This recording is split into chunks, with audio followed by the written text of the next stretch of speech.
Hi everybody, welcome back to Bumpkin News. Today we've got an interesting topic, and that is how to get rich. Sure, there's a lot of people that want to know about that. Sometimes we give you a little background on what we're thinking, and we don't want to tire everybody, but we're kind of an old timer, kind of an old geezer, a bumpkin, some people think, and we want to let you in on the thought process. And if you stay with us, sometimes you'll get the real treasures, the real gems. There are a few little nuggets in there that'll help you along life's way. When we talk about how to get rich, there should be one question foremost in your mind, most people's minds. And if you're asking this question right now, you get a head of the class status, and that is, you would ask me the question, are you rich? And if I said no, you would use the old saying, if you're so smart, how come you're not rich? Richness or wealth and material things, what we're dealing with here, is a relative status. If you compare me to Bill Gates or Henry or Mr. Buffett, I can't recall his name right now, Warren Buffett, no, I'm a pauper. If you compare me to someone in the jungles of New Guinea, I am very wealthy. But if you put me into the community of the United States of America, I'm somewhere in between that. Let's say that I'm satisfied with how I've done materially in life, and I think I have a perspective on this subject that, if followed, it could really help you a lot. First of all, let's say that most people are not going to be rich. They're not going to have what they would desire to have. Unlimited wealth that's unlimited to them, that they can do whatever they want to do, would never have to work again, and could own an island somewhere in the ocean and have all kinds of grown-up toys and those kind of things. Most people will never realize that for a variety of reasons. Some people, they want to be rich right now. How do I get rich overnight? Do it right now. Well, let me ask you this question. How many people do you know that have been struck by lightning personally? I know of people that have been struck by lightning, but I don't know anyone personally that has been struck by lightning. And it's about the same way with people that get rich overnight. People do get rich overnight, but their numbers are so few and so scarce that it's just about like being struck by lightning. How many people do you know that have won the lottery, the Powerball, and are set for life? So we have people that think that there is a possibility that they're going to get rich overnight, and these people go through life continuing to chase that dream, and in the end result, they deny themselves of quite possibly a comfortable existence. How could you get rich overnight? Well, you can play the lottery. You can do that. You can maybe dig and find a hoard of old gold or some other treasure, a treasure chest somewhere. You can hunt treasure. You could do that. Or quite possibly you could find someone that is wealthy and enter into some sort of an agreement with them, such as marriage, and you could get it that way. Or somebody could give it to you. We've heard cases where patrons of restaurants that they patronized over the years, they like a particular waitress, and the person passes away, and all of a sudden we find out that the fellow or the lady, they were rich, and they left quite a sizable fortune to this waitress that's maybe working for under minimum wage and tips. So those things do happen, but don't plan on that happening. It takes a combination of things for people to become wealthy. One of the most indispensable traits is patience. You have to be patient. Another thing is that you have to have certain abilities, certain talents, and you have to recognize those in yourself. There's all kinds of people that thought that they had a talent in some particular area and that they didn't have it, and as a result they never attained their idea of wealth. Take someone like an A-Rod or Michael Jordan. Obviously they had the talent. They put their talent to use on the market, and as a result they became rich.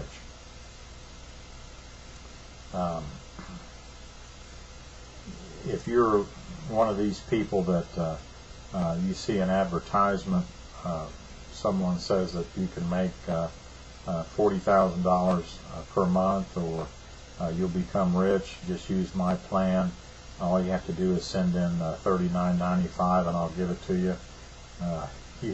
You have to ask the question, and if you don't ask this question, I think you can forget about being rich until you do start asking the question, and that is, why do you want to share this with me and give me, make me rich? There's only so much money in the world, there's only so much wealth in the world, and why would you want to give it to potentially thousands and maybe millions of people if they all sent in through your system? And maybe that would take away your wealth. Why do you want to do that? I think the answer is pretty obvious, and that is the fact that that's how you, some people, how they get wealth is they prey on the gullibility and the susceptibility of other people, and they take their money. Like one person said, if you want to make money, run an ad in a magazine in the back in the classifieds, how to make money, send $10 in an envelope, I'll send you the free report. And you send your $10 into the post office box, and you get back a copy of a page, a letter that says run an ad in a magazine in the back in the classifieds, and say how to make money the easy way. So there's lots of people that will do that. What you have to do to attain wealth is that you have to have that innate ability to see opportunity. One of my best experiences that I had, and I learned by this, I went to a yard sale one day, and there was a fireplace insert for sale at this yard sale. If you know what that is, that's a natural gas insert, that it's a burner that goes inside a fireplace, a wood-burning fireplace, like say in your living room or your den or something. And you don't have to burn wood. You can just turn the valve on, light it, and you've got a nice, warm, cozy little fire there whenever you want it. We saw this, and it was $5. So, and it was beautiful. It was very, very well cared for, very clean, no corrosion on it anywhere. A beautiful little ornate handles and things like that.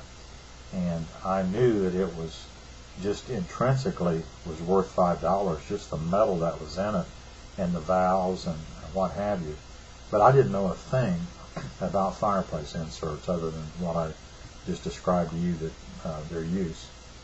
And I bought it for $5. I took it home. I got online, and I got the information off the tag on it, the manufacturer's tag, and I began to make some inquiries. Well, I found a hardware store in Texas that dealt in that particular type of fireplace insert, and I called the gentleman, talked to him, and he told me that fireplace insert was manufactured between 1930 and 1940 and was worth somewhere, he said they saw them come through their store, worth somewhere between $400 and $600.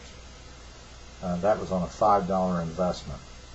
Now that's an opportunity, but you have to be able to spot that.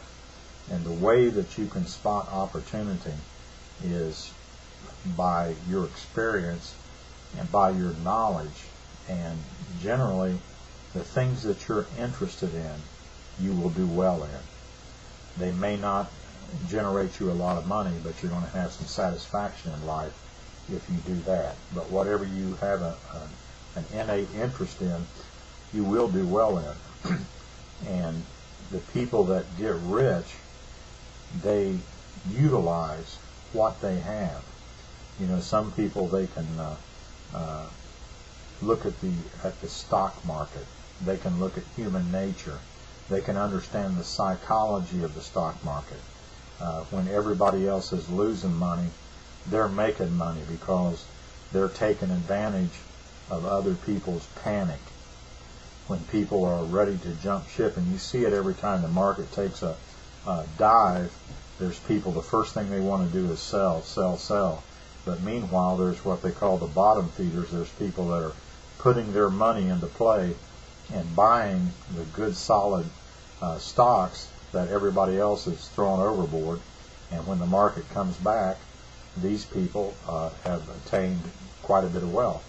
The old saying in the stock market is, when everybody else is vomiting, you kind of grasp your throat and hold it down and buy. When everybody else is afraid, that's the time that you want to buy. When everybody else is confident, that's the time that you want to sell. And generally, that's pretty much the psychology of the stock market. And that's just one aspect. There's other things that you want to do. You want to be diversified. You don't want to have if you have any money, you want to save. If you've got $100 right now, take $5 and put it somewhere. Put it in a bank. When you get enough money to buy a certificate of deposit, get that. Get something that is an investment. Don't waste your money. You can buy things that make life enjoyable, but you don't want to be frivolous with your money. You don't find people that are wealthy wasting money and giving it away. Diversify. As the old saying is, don't put all your eggs in one basket. If you're dealing with anything, stocks, antiques, automobiles, if you have an ability to let's say paint, or you have an ability to some trade or some craft, or you're a musician, or you have an athletic ability, whatever talent you have, you want to use that. But the money that you gain through the exercise of that, you also have to have a financial sense, or somebody that you trust explicitly. And you know, we hear all the time of people that their managers rip them off, even their parents rip them off, because money changes people, and it's something that you have to keep a pretty close eye on. As a matter of fact, if I was let's say an actor, and I made, you know, say $5 million a picture, I would want to keep 80% of that under my personal control. I would put it in a Swiss bank or somewhere where myself, my wife, possibly one of my children, we were the ones that had exclusive control over that money, and let my business manager handle the rest of it. But you have to keep an eye out for things, because where money is, there's always somebody that is trying to take that money. So those are the ingredients. Do what you know, be patient, be vigilant, and if you do those things, given enough time, things will begin to accumulate, and you may not be a Warren Buffett or a Bill Gates, but you'll be pleased with the results. Now, why are we doing this? Why are we sharing these things with you? Obviously, we're not going to get any money from it. It's not a get-rich-quick scheme. It's some good, solid fundamentals that will serve you well. We're doing it because we're a teacher, we're a father, and we've got a little bit of experience in life, and we want to share it with people. We want people to be aware, to be informed, and hopefully make people's lives better. Thanks for listening to this installation of the Bumpkin News, and give us a shout, give us a comment, let us know how you like it. If there's anything that you'd like to hear, and we'd be glad to hear from you. Take care.